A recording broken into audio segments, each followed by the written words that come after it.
안녕하세요. 부천의료병원 원장 한상원입니다.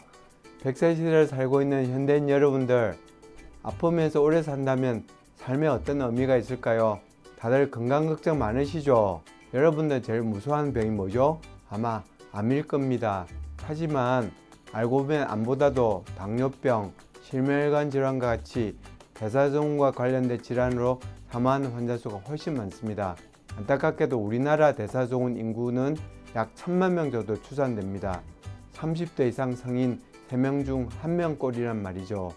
대사증후군은 다양한 질병을 연쇄적으로 불러일으켜 최악의 경우 치명적인 질환을 일으킬 수도 있습니다. 하지만 뚜렷한 증상이 없는 경우가 많죠. 그래서 침묵의 살인자라고 불리기도 합니다. 때문에 대사증후군에 대해 제대로 아는 것이 아주 중요합니다. 그래야 미리 생활 습관을 바꾸고 운동도 하고 건강한 삶을 유지할 수 있습니다. 그럼 대사증후군이 뭔지 알아볼까요? 인체의 대사작용은 음식물을 섭취하면 혈액을 통해 필요한 조직으로 필요한 영양분을 보냅니다. 그러면 에너지로 사용하고 남은 영양분은 지방에 축적되거나 저장됩니다. 그러나 에너지가 부족하면 저장된 지방을 분해해 에너지로 다시 사용하게 됩니다. 앞으로 말씀드릴 5가지 중 3가지에 해당된 경우에 대사증후군으로 진단합니다. 여러분들은 몇 가지에 해당되는지 체크해 보시기 바랍니다. 첫 번째, 허리에 둘레는 남성이 90, 여성이 85cm 이상이거나, 두 번째, 혈압이 135에 85 이상이거나 고혈압 약물을 복용 중인 상태, 세 번째, 공복 혈당이 100 이상이거나 혈당 강화제를 복용 중인 경우, 네 번째, 중성지방이 150 이상이거나 고지혈증 치료제를 복용 중인 상태, 다섯 번째, HDL 콜레스테롤이 남성이 40, 여성이 50 미만이거나 고지혈증 치료제를 복용 중인 상태.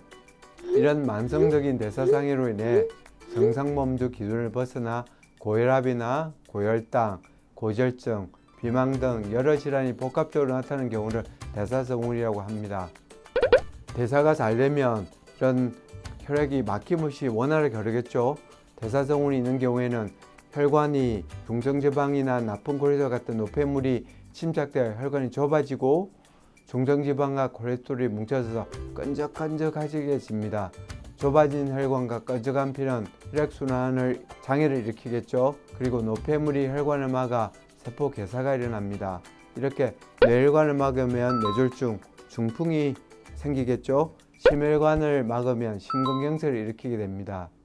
대사장애 생기면 동맥경화증, 협심증, 심근경색 등 혈관이 좁아지거나 막히는 합병증이 발생합니다. 이런 합병증은 대사증후군의 경우 정상인보다 많게는 1.5배에서 5배까지 증가하는 것으로 알려져 있습니다.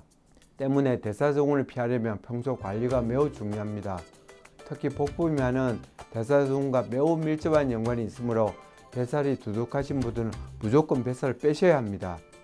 앞에서 말씀드렸지만 대사증후군의 위험 요인 복부 비만은 남자가 36인치, 여자가 34인치 이상이면 복부 비만으로 진단합니다. 특히 피하지방 밑에 있는 내장지방이 100cm 이상이면 위험 신호입니다. 피하지방보다 내장지방은 각종 염증성 물질을 더 많이 분비합니다. 이 염증성 물질은 혈관 내피세포에 손상을 일으켜 콜레스테롤을 쌓이게 만들고 혈관이 좁아지는 동맥경화증을 유발할 수 있습니다. 그래서 심근경색이나 뇌졸중 같은 혈관 질환을 많이 일으킵니다. 다시 한번 강조하지만 내장지방이 많은 복부 비만은 당뇨나 고혈압, 고지혈증 같은 혈관 질환이 발병될 위험성이 아주 큽니다. 뇌졸중, 녹내장, 수면무호흡증, 심근경색, 피부암, 담도암, 갑상선암, 전립선암, 대장암, 신장암, 간암, 폐암, 유방암, 췌장암, 위암과 같은 각종 밀접한 암들과 관계가 있습니다. 100세 시대의 뱃살은 그야말로 건강을 위협하는 공공의 적이죠. 그렇다면 왜 나이 들면 복부 비만이 늘어나는 것일까요? 특히 여성은 폐경 후에 뱃살이 갑자기 확 나는 경우가 많습니다. 그 이유는 복부 지방을 분해하는 효소의 활성이 떨어진다는 겁니다. 또한 렙틴이라는 식욕 억제 호르몬이 비만과 관련된 효소의 활성을 떨어지게 합니다. 그래서 여성은 상대적으로 지방이 늘기 쉬운 몸으로 변하겠죠. 중년 이후 여성분들은, 특히 폐경 이후 여성분들은 뱃살이 늘어날 위험이 높습니다. 그렇다면 복부 비만으로 시작된 대사증후는 어떻게 극복할 수 있을까요? 지금부터 이제 알아보겠습니다. 첫 번째, 적정한 체중 유지하기입니다. 복부 비만이 심한 분들은 과체중일 가능성이 높겠죠. 체중을 1kg 감량하면 혈압이 1mg/hg가 떨어진다고 합니다. 두 번째, 탄수화물 같은 단 음식 섭취 줄이기입니다. 많은 분들이 즐겨 드시는 라면이나 빵, 과자, 피자 등 탄수화물의 과다 섭취는 건강에 해로울 뿐 아니라 어떤 연구 결과를 보면 전체 식사량 중에 탄수화물을 50% 이하로 유지하면 사망률을 낮추고 몸의 균형을 잡아준다는 보고도 있습니다. 또 요즘 아주 대단한 인기를 누리는 탕후루와 같은 단 음식을 먹고 나면 짠 음식이 당연히 당기겠죠. 그래서 과다한 당분과 나트륨 섭취를 많이 하게 됩니다. 그래서 대사증 이상으로 대사증후군이 발생하겠죠. 그래서 건강한 식생활 습관이 매우 중요합니다. 세 번째, 과다한 음주 금지입니다. 술은 지방 분해를 방해하고 중성지방을 높이죠. 알코올이 우리 몸에 들어가면 30%를 위점막에 흡수되고 나머지는 소장에서 흡수됩니다. 알코올 섭취가 지나치면 지방 분해 능력을 떨어뜨려 혈관에 지방이 축적됩니다. 네 번째, 불쾌한 식사와 야식 금지입니다. 우리 몸의 생체 리듬을 보면 저녁 혹은 밤에 음식을 섭취하는 것은 체지방을 늘리는 중요한 요인 중에 하나입니다. 그래서 불쾌한 식사를 하거나 야식을 하게 되면 포만감을 느끼게 하는 앞에서 말씀드린 렙틴이라는 식욕 억제 호르몬이 제대로 작동하지 않습니다. 그래서 우리를 더 허기지게 만들고 음식 욕구가 더 강해지게 됩니다. 또한 그레린이라는 식욕 촉진 호르몬이 증가하게 됩니다. 그래서 호르몬의 리듬을 흐트러지게 하죠. 그리고 생체 리듬에 교란이 생기게 되겠죠. 그러면 어떻게 되겠죠? 대사증후군의 위험이 높아지게 되겠죠. 그리고 당뇨나 비만으로 이어지게 될 것 같지 않습니까? 다섯 번째, 나만의 건강 노트 작성하기입니다.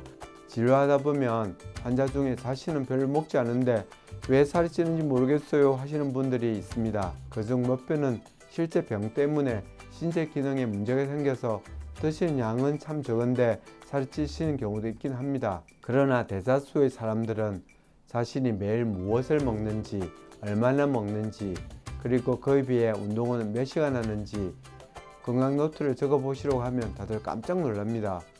자신이 의외로 너무 많이 먹고 의외로 운동을 적게 하고 그래서 그때서야 이제 인지하게 됩니다. 자신의 패턴을 알아야 문제가 보이고 방법을 찾게 됩니다. 꼭 건강 노트를 작성해 보시길 권유합니다. 아무리 강조해도 지나치지 않는 게 바로 건강입니다. 그리고 아무리 빨라도 항상 늦은 게 바로 후회입니다. 건강을 잃고 후회하기 전에 뱃살과 하루빨리 작별하시길 원하겠습니다. 매일매일 건강하십시오. 감사합니다.